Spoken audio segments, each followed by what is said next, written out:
Employee engagement is at a 9-year low, according to Society of Human Resources. They also say that 1 in 4 employees dreads going to work. Employment drives retention, so understanding why your team is unmotivated is key. Whether you've been the leader for a while or you're just taking over, you need to get a pulse on the team. I'll be breaking down how to get that pulse and how to make people want to stay on your team. Today, I want to talk to you about how you can retain talent and motivate your team. Hi, I'm Ginny Clarke, a conscious leadership expert who spent 2 decades in executive recruiting and talent management. Having worked with giants like Google, Spencer Stuart, I discovered that the secret to transformative leadership lies in the 5 dimensions of conscious leadership. And I'm here to help you unlock your full potential. Join me on this channel as we embark on an honest and vulnerable journey together to become the kind of leader that genuinely inspires organizational transformation. So I'm going to share a story. I'm a storyteller. I had a counterpart whose team was showing signs of stress. Several members confided in me that their manager, my peer, was missing one-on-ones. She was missing client meetings, unprepared for staff meetings, and generally causing them to lose faith in her leadership. Without sounding boastful, my team was thriving, with 1 or 2 exceptions. I had regular meetings where team members presented best practices. I held off-sites periodically where we could do some professional development. I created a buddy system for the newest members with a seasoned team member. Meanwhile, I had to decide if and how I would pass this along to Donna's and my boss without seeming competitive or malicious. This was complicated, pretty much by the fact that our boss was conflict averse and might choose to do little to nothing with this information, in spite of the fact that 1/3 of his organization was on the edge and demoralized. My conscience told me to say something, as it represented a chance to make some positive change for the most people. I went for it, and I told my boss what I was hearing. He vowed to address it, but it was apparent that in the ensuing weeks that little to nothing had been done, other than maybe talking to a few of her direct reports. A few months later, it appeared that Donna was trying to clean up her act, though the concerns and complaints from her team continues. Now, this is not the happiest of endings. While I was able to call attention to my boss about the demoralized team, I couldn't influence Donna's behaviors for their benefit. I did, however, keep my team close and urge my directs to be as supportive as they could of their counterparts. After nearly a year, and as part of a reorganization, Donna was let go, but the damage had been done to her team members and the faith in leadership, and they were challenged by the reorg. So, as I said, didn't end well. So, I want to offer a few things that you can do, given that that story I shared didn't go well, okay? Number 1, I want you to gather intel. Consider an employee engagement survey, anonymous of course, right? HR should have a template that you can modify, or you can get one from organizations like the Center for Creative Leadership or the Society of Human Resources that I quoted earlier. Because trust might have been compromised, responses might be low or not reflective of true sentiments, so be aware of that. This is why you probably want to speak to some colleagues in your same organization or adjacent organizations to get a little historical context on what might be going on that you're missing. Your key here is to get people motivated and to understand what might have gone on before you came along that you can hopefully fix. I think if you're going to do the survey, it's important to help people understand that this isn't about retribution at all, right? That you want to get to the bottom of some things that are causing you as a leader concern. You might not have gotten the trust yet. You might not have earned the trust from all of them if they don't know you well. But I think it's important to at least get a pulse. Even if you get a low response, you've got to start working with some kind of data to make certain decisions that hopefully will be in the best interest of everyone on the team. Number 2, set clear expectations for responsibilities and performance. There could have been a series of reorganizations like I've encountered in my past, and along with that often comes a lack of role clarity There can be a lack of communication and transparency about the vision and the strategy and the operations. So any number of things could have happened before you came along that are causing people to pull out and not really care about their work or even understand why their work is important. Number 3, get personal.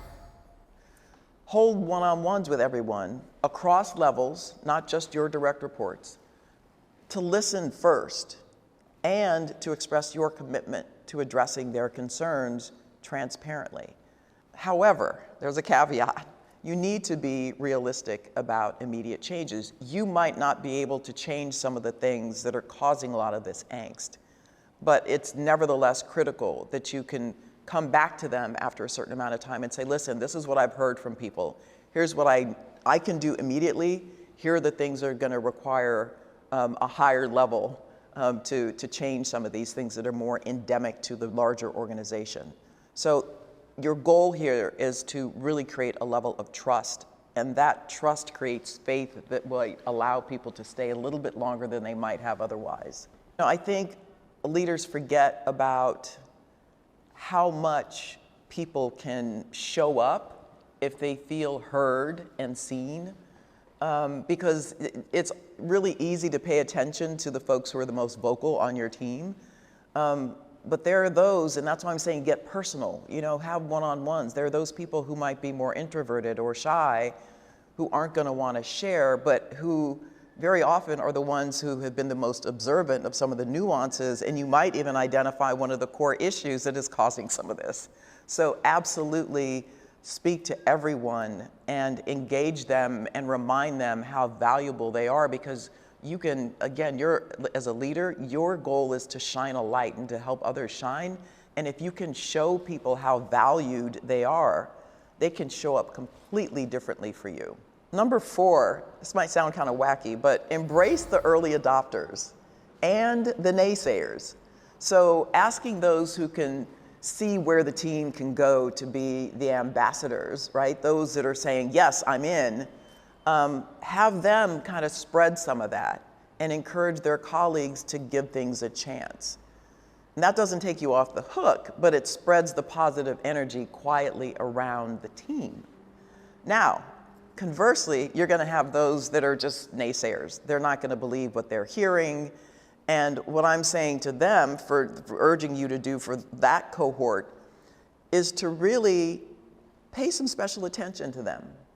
Ask that next question that might get them to be honest about why they're so negative.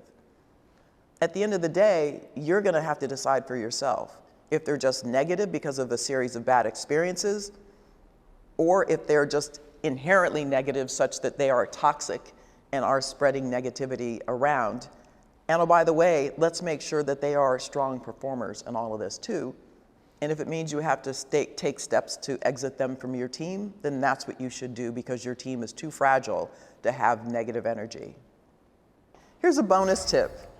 If you, as the leader, are going into this feeling demoralized, or if at some point during this process of turning things around, you're losing faith, give yourself a break. Have an outlet. Have someone that you can confide in. This is one where you're going to have to kind of suck it up and be stoic to the extent that you can, but also give yourself some downtime and give yourself some grace to know that you might not have caused this situation, but at least I believe that I've been put in every situation for a reason. And there's probably a lesson for you to learn in all of this, and you're more than likely up to it. So if you give yourself the space and the grace that you need to get through it, you probably will. Give yourself that time, build that community, build other team members who can support you in this, because it might take a little while. But be kind to yourself and be patient.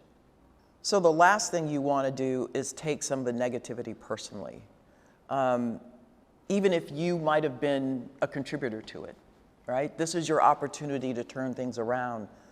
But I think, as we've talked about, as it related to the broader team, this negativity, this toxicity takes root. You cannot allow yourself to say, well, I'm the cause of this. Don't do that. Don't beat yourself up. You're there, again, for a reason. So lean on whoever you need to lean on to get your strength, to see it through to a logical end. And ask for help. There are people on your team who can and will help you. It doesn't mean that you're weak, and you don't have to have all the answers. You don't, and that's part of the reason you're asking other people for feedback, not just their feedback, for some of their insights into what might be a good solution to fixing some of these really difficult issues. More than anything, here's what I want you to take away from this discussion. Morale and retention are largely the responsibility of the leader. The number 3 reason people leave their jobs, according to McKinsey, is uncaring or uninspiring leaders. Ouch. I mean, more specifically, it's how the management and the leadership treat their employees. Now, more than ever, people need to be seen, valued, appreciated, supported. And this isn't just a millennial and Gen Z thing. Fundamentally, everybody wants that from their work. I know I do, always. So invest time in your people and speak honestly and transparently to engender the trust that will help restore their motivation and hopefully help you to retain them. I know firsthand how taking that first step can be the catalyst for a life-changing transformation. I remember the moment I decided to harness my own strengths, and it made all the difference in my career. That's why I created a career mapping tool just for you, to help you uncover your unique competencies and leverage them to design your own career map. Take the first step towards your next level by clicking the link in the video description, and let's start this incredible journey together.